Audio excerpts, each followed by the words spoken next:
August 28, 1898. Manila has just changed hands. Spain, which ruled these islands for more than 300 years, has surrendered to the United States. The city is still absorbing the shock of it. Soldiers fill the streets. The old colonial order is cracking at every seam. And in the darkness of Fort Santiago, the very fortress the Spanish used to imprison Filipino patriots, a Methodist chaplain named George Stoll gathers a small group of American soldiers and a handful of Filipino civilians.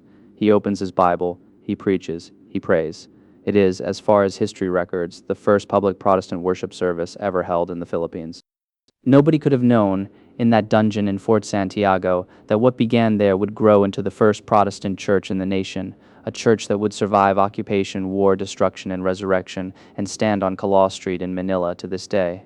This is the story of the Central United Methodist Church. To understand what happened in Manila in 1899, you have to understand what the Philippines was and what it was becoming.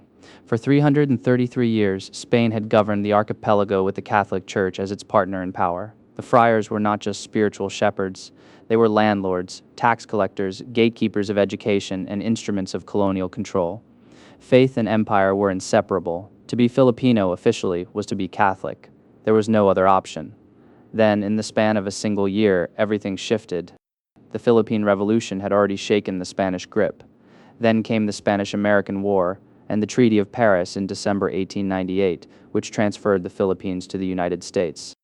Overnight, a new colonial power arrived, and this one came with a different philosophy. The Americans introduced constitutional separation of church and state.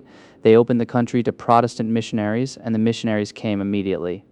The first to arrive in the opening months of 1899 were the Methodists and the Presbyterians, and at the vanguard of the Methodist charge was one of the most remarkable missionary figures of the 19th century, a man who had already planted churches across India, Burma, Singapore, and Malaysia, and who read the fall of Spanish Manila the way a chess grandmaster reads an open board.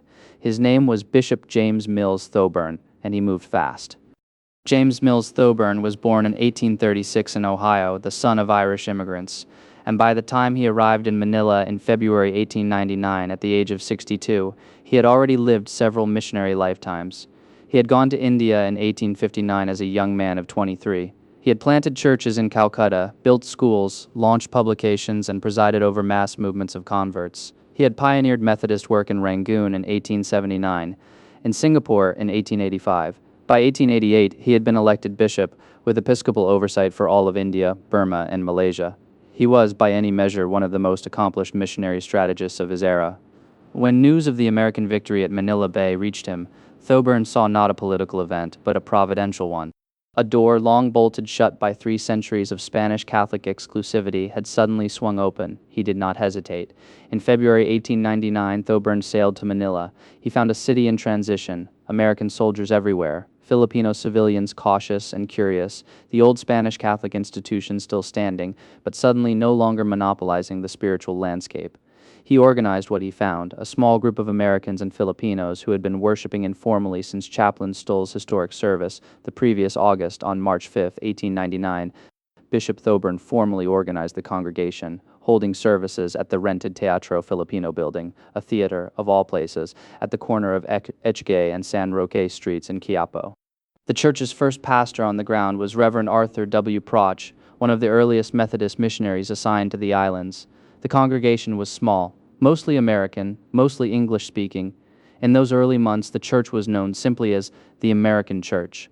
But Thoburn's vision was never just for Americans, because in that very first year, something remarkable happened, something nobody planned.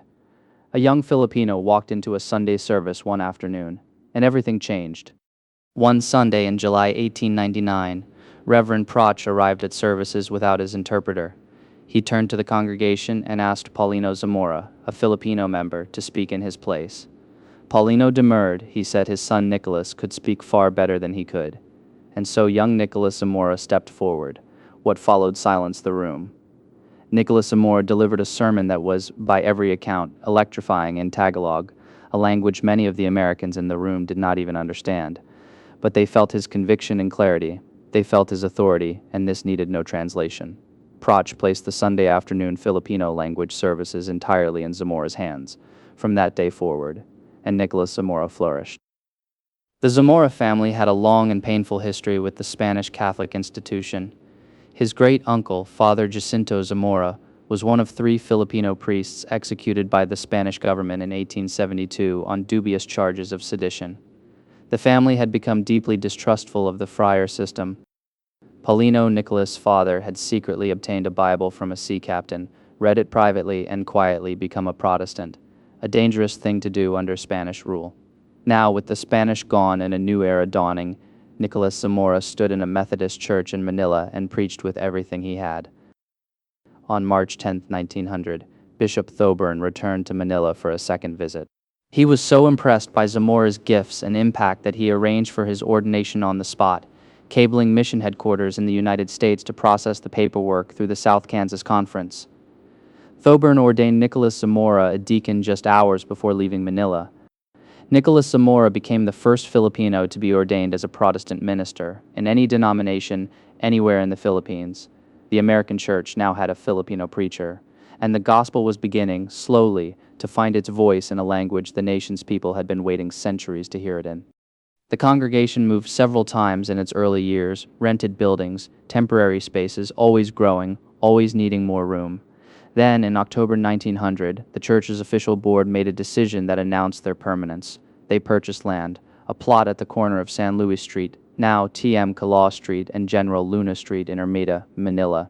The price was $3,250, and the congregation raised virtually the entire amount themselves, in Manila, in a remarkably short period. It was the first land ever purchased in the Philippines for Protestant ministry. A temporary wooden chapel was completed on December 23, 1901. It seated 150 people and was dedicated entirely free of debt. Among those who worshipped there in its early years was William Howard Taft, then the American Governor-General of the Philippines, who had helped facilitate the land purchase. The future President of the United States prayed in this Filipino church. By 1903, the congregation had grown to 300 members. By 1906, a new stone structure replaced the original wooden chapel, designed by architect C.B. Ripley. In 1916, the church was renamed the Central Student Church, reflecting its growing ministry to Manila's students and young people. Then, in the 1920s, the congregation outgrew even that. What they envisioned next was not just a church, it was a cathedral. The commission went to Juan M. Arellano, one of the most distinguished architects in Philippine history, a man whose buildings shaped the look of an entire era of Manila. His design was a Gothic-influenced cathedral of extraordinary beauty, with soaring pointed arches, intricate stonework, and a sanctuary that announced to the entire city, Protestantism has come to stay. The Arellano Cathedral was inaugurated on June 19, 1932, chosen deliberately to coincide with the birthday of José Rizal, the national hero. A Protestant cathedral inaugurated on Rizal's birthday. The symbolism could not have been more deliberate. The church that began in a rented theater in Quiapo had become one of the most magnificent buildings in Manila. It would stand for 13 years. When the Japanese Imperial Army occupied Manila in 1942, the Central Methodist Episcopal Church, as it was still known, continued worship services for a time under increasingly difficult conditions. By January 1945, with the Battle of Manila reaching its catastrophic climax, the church was fully vacated. Japanese forces had requisitioned it for military use. What followed was one of the most devastating urban battles of the entire Pacific War. From February to March 1945, American and Filipino forces fought street by street and building by building to liberate Manila, from Japanese defenders who fortified every structure they could. The city suffered the kind of destruction that Warsaw and Leningrad had suffered in Europe. Entire neighborhoods were reduced to rubble. The Arellano Cathedral did not survive. When the smoke cleared, all that remained was a ruin. Bullet-pocked walls, a collapsed roof, broken arches, a sanctuary that had rung with hymns and now rang with silence. The congregation was left without a home. They reunited temporarily with their sister church, Knox United Methodist Church, sheltering together in the rubble of a devastated city. But they did not stay scattered long. On February 21, 1949, a substantial rebuilding fund was raised through the combined efforts of the congregation, the Council of Bishops in the United States, and mission partners. The reconstruction took 5 months. The builders did not reimagine the building. They rebuilt it exactly as Arellano had designed it, stone by stone, arch by arch, as an act of defiant faithfulness.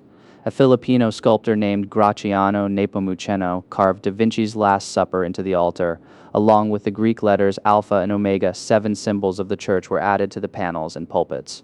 On Christmas Day, 1949, The doors opened with a concert. The congregation came home. You cannot tell the story of the Central United Methodist Church without telling the story of the people who filled its pews.